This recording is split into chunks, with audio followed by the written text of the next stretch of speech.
Assalamualaikum warahmatullahi wabarakatuh. Selamat berjumpa kembali di channel GBI Guru Bahasa Indonesia. Kali ini kita akan membahas materi teks deskripsi bagian D, menganalisis informasi lisan. Capaian pembelajaran pada materi ini adalah elemen berbicara dan mempresentasikan. Adapun tujuan pembelajaran pada materi ini ada dua, yaitu 1. Peserta didik menganalisis ragam teks deskripsi lisan dengan membandingkan objek yang dijelaskan, ragam sapaan menurut mitra tutur, dan tujuan penutur dengan baik. 2. Peserta didik menganalisis ragam teks deskripsi lisan dengan membandingkan ciri-ciri kalimat yang menjelaskan objek yang berbeda dengan baik. Ada 3 kegiatan yang dilakukan peserta didik dalam hal ini, yaitu 1. Menyimak 2 teks deskripsi lisan yang telah disajikan. 2. Membandingkan informasi lisan dari 2 teks yang telah disimak. 3. Membandingkan ciri-ciri kalimat yang menjelaskan objek yang berbeda.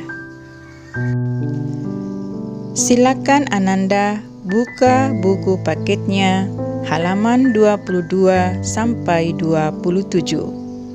Pada halaman tersebut terdapat 2 teks yang mendeskripsikan suatu objek.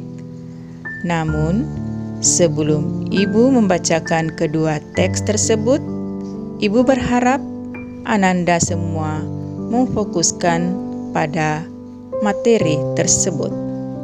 Baiklah, saya akan membahas teks pertama, Jelajah Wai Rebo.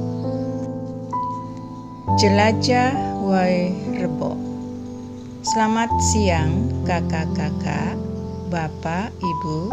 Selamat datang di desa Wai Rebo, Manggarai, Nusa Tenggara Timur.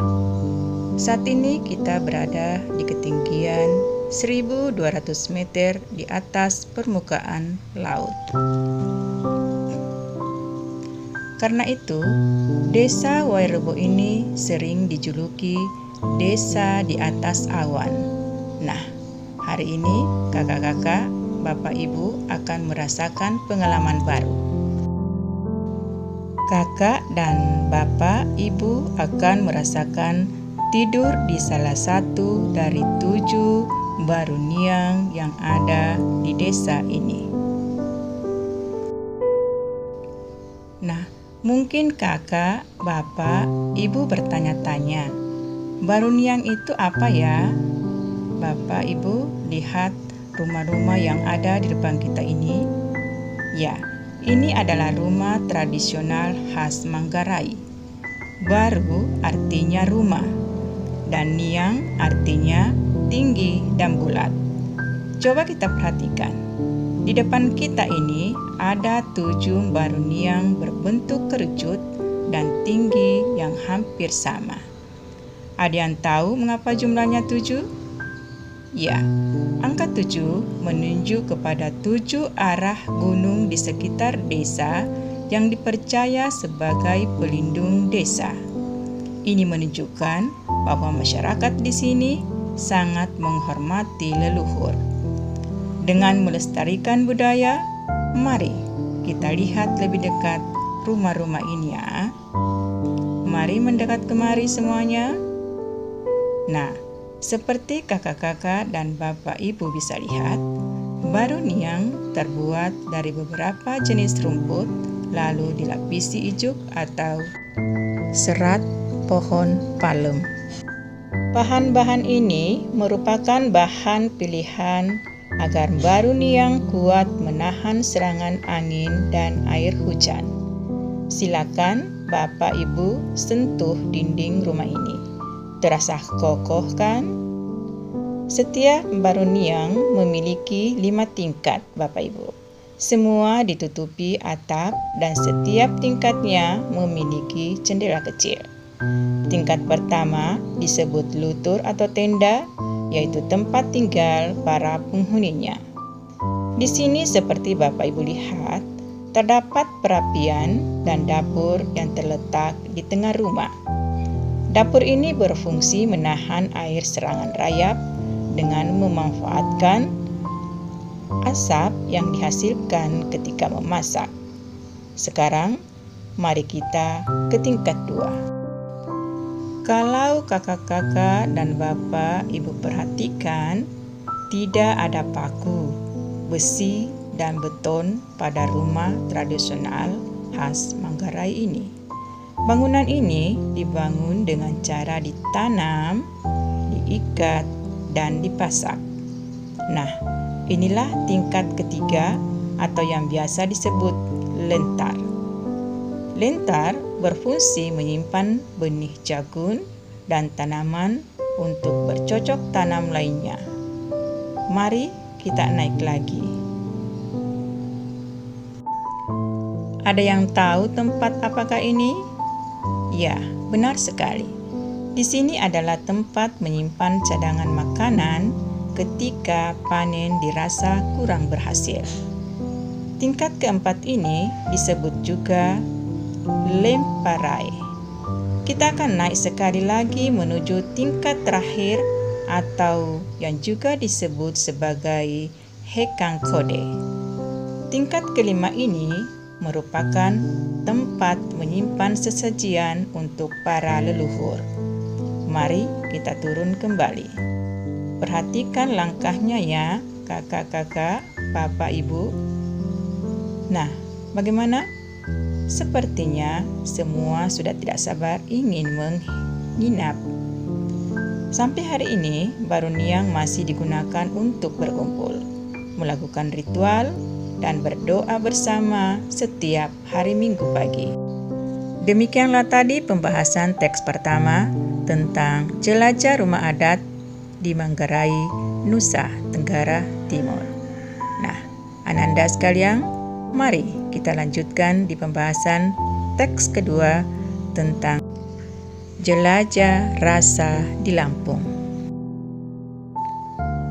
Teks kedua, jelajah rasa di Lampung.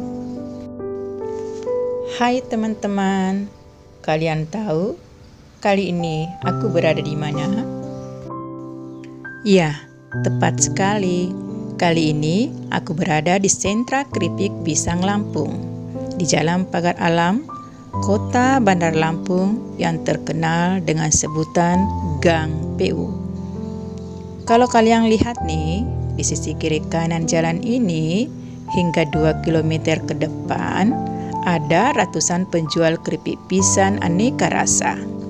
Ada rasa coklat, keju, stroberi, melon, cappuccino, sapi panggang, rumput laut. Rasa apa lagi ya? Daripada penasaran, ayo langsung kita coba. Nah, sekarang aku berada di salah satu kios keripik pisang. Wih, lihat, jajaran toples plastik warna-warni ini menggoda sekali.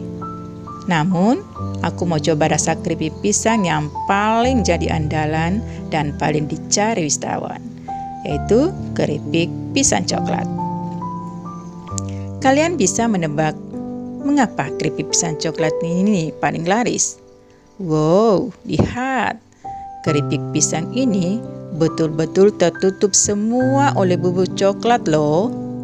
Kelihatannya enak sekali. Gak heran, keripik ini jadi favorit wisatawan. Sekarang kita coba ya. Wah, enak sekali. Keripiknya lebih tebal dari keripik-keripik pisang biasa. Keripik ini lebih empuk juga, tetapi tetap renyah ketika digigit rasa coklatnya. Wow, jangan ditanya, mantap saat menggigit. Kalian akan bisa merasakan rasa manis di ujung lidah. Lalu, setelah beberapa saat, kalian akan merasakan sensasi sedikit rasa pahitnya. Pahit bercampur manis khas coklat yang pekat. Pasti kalian penggemar coklat akan suka. Lihat nih, bubuk coklatnya sampai bertaburan di tangan. Untuk sebungkus keripik pisang coklat ini, kalian bisa membelinya seharga Rp12.000 untuk sekantong keripik sebesar 1/4 kilogram. Kalau kalian membeli sekilo, harganya Rp40.000 saja. Murah kan?